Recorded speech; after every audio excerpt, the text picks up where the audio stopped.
네, 저 미디어오늘의 장슬기고요. 네. 그 지난 정부에서 KBS 사장이랑 이사장, 방통위원장 이제 해임 면직 처분돼 가지고 취소 소송을 이제 대통령 상대로 제기하고 있는데 정권이 교체되면서 이제 이재명 대통령으로 이제 그 피고가 소송 당사자가 되셨는데 당장 어제만 해도 이제 남영진 이사장 그 항소심 승소 결과가 나왔더라고요. 그래서 이제 이재명 대통령께서 상고 여부를 이제 결정해야 되는데 어떻게 하실지랑 그다음에 앞으로 이제 김희철 사장이나 뭐 한상혁 방통위원장 요 경우도 이제 소송이 계속 이재명 대통령이 피고로 돼서 이제 진행이 되고 있는데 어떻게 대응하시는지 궁금합니다.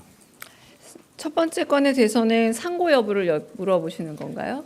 네, 상고 여부를 물어보신다면 그거는 제가 법률 비서관과도 좀 더 얘기를 하고 있긴 합니다만 아마 무리하지 않은 결정으로 가지 않을까 추측이 되고요.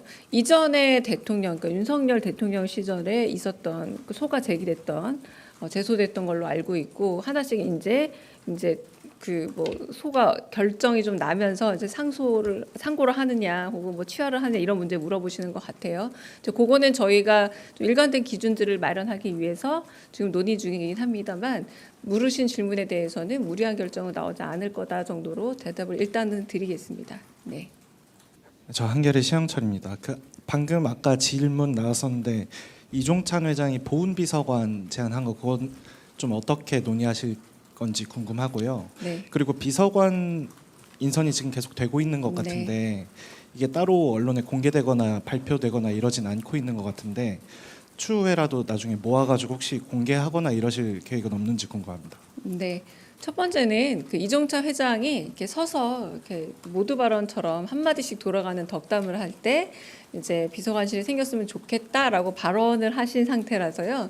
거기에 대해서 구체적인 어떤 대답이라던가 이렇게 있기에는 물리적으로 좀 시간이 부족하기도 하고 아마 말이 나온 이상 한번 살펴는 보지 않을까 싶습니다. 대통령실에서도. 근데 오늘 바로 이제 한 1시 정도에 제안을 하고 한번 이렇게 건의한 사항이다. 그러니까 바로 답을 드리긴 어려운 상태다라고 말씀을 드리겠고요.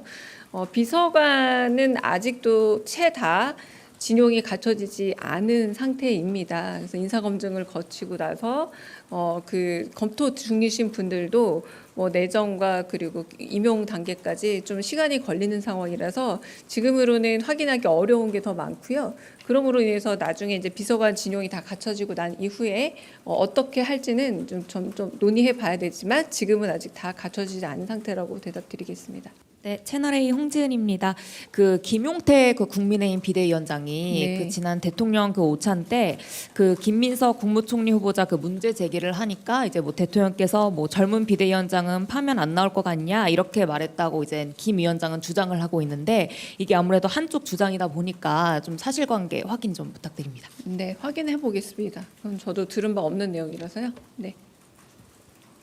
네, 안녕하세요. SBS 비주 우영준 기자입니다. 오늘 금융위에서 부동산 대출 규제 발표를 했고 공급 대책 관련해서 여쭤보려고 하는데요. 그 지난 25일 국정기획위원회에서는 신도시 카드 고려 안 한다라고 하셨고 어제는 진성준 민주당 정책위 의장이 신도시 카드 고려해야 한다 이렇게 말씀을 하셨는데 이와 관련한 대통령실 입장 여쭙습니다. 네, 제가 알기로는 기재부에서 나온 대책으로 알고 있는데 대통령실 대책이 아닙니다. 일단 부동산 대책에 대해서 지금 저희는 아무런 입장이나 혹은 그 정책을 내놓은 바 없다라고 말씀드리고 혹시나 혼선을 빚을까봐 지금 다양한 그런 게 기재부 대책이라던가 의견들을 지켜보고 있는 상황입니다. 네. 네, 저 TV조선 최민식입니다. 오늘 대통령께서 오찬 자리에 서해 참전 용사들을 많이 부르셨고 또 최원일 함장도 부르셨는데요. 과거에 살짝 불편했던 기류가 있었는데 이번 오찬을 계기로 좀 해묵었던 오해나 감정들은 좀 다 해소가 된 건지 이런 부분 궁금합니다. 네, 대통령실을 비롯한 행사에서 가장 중요한 점은 사회에 어떤 신호와 방향성을 주느냐가 아닐까 싶습니다. 그런데 통합이라는 것 그리고 과거의 문제는 과거의 문제고 앞으로 우리가 살아가는 데 있어서 더 다름은 아주 사소하고 같은 방향을 보자는 게 이재명 정부의 큰 방향성이라고 말할 수 있겠고요. 보훈 행사 역시 그 약간의 다름으로 인해서 나눠주기에 어려운 대상이 바로 보훈이라는 게 이재명 대통령과 이재명 정부의 생각입니다. 국가를 위해서 어떤 식으로든 희생이 있고 그리고 한편으로 그로 인해서 안타까운 목숨의 희생이 있었다면 충분한 보답과 사회적 예우가 있어야 한다라는 게 이재명 정부의 계속된 철학이라고 말씀을 드리고 네, 그게 굳이 뭐 통합의 어떤 행보 그리고 지금 내정된 보훈부 장관 역시도 권오을 장관입니다. 내정자 역시 그 역시도 하나의 신호이자 철학의 반영이라고 보시면 될 듯합니다. 네, CBS 허지원입니다. 네. 오늘 같이 국가유공자들 초청하는 행사 같은 경우에는 좀 대통령실에서는 경청 통합수석실 담당처럼 생각이 되는데 이 부분이 아직 다 공석이어서 업무가 어떻게 좀 처리가 되는지랑 지금 그런 비서관들은 사실 내정이 돼 있어서 이 일이 진행되고 있는지 뭐 발표는 언제 나는지 설명 부탁드립니다. 네. 그 사회수석이 있기도 하시죠. 지금 네 사회수석께서 다양한 역할과 그리고 사회적인 이견이나 갈등에 관한 여러 이야기들 제언들을 하고 계시고요.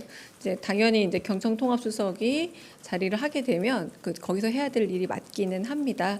그러나 여전히 차질 없이 다른 행정관과 혹은 다른 비서진들 사이에서 의견이 수렴이 되고 그리고 또 오늘 같은 경우는 또 의전에서 해야 될 주요 행사 중에 하나이기도 합니다. 왜냐하면 오찬 행사이기 때문에 그런 부분에서 큰 차질이 없고 타운홀 미팅 같은 곳은 또 정책과 관련해서 기존의 정부와 조금 다른 모습으로 조금 다른 그 실관의 좀 협업이 많이 이루어지면서 지금 행사나 혹은 어떤 이런 과정들 혹은 의전들이 이루어지고 있다라고 말씀드릴 수 있겠습니다. 네, 대변인님 뉴시스 김용록입니다.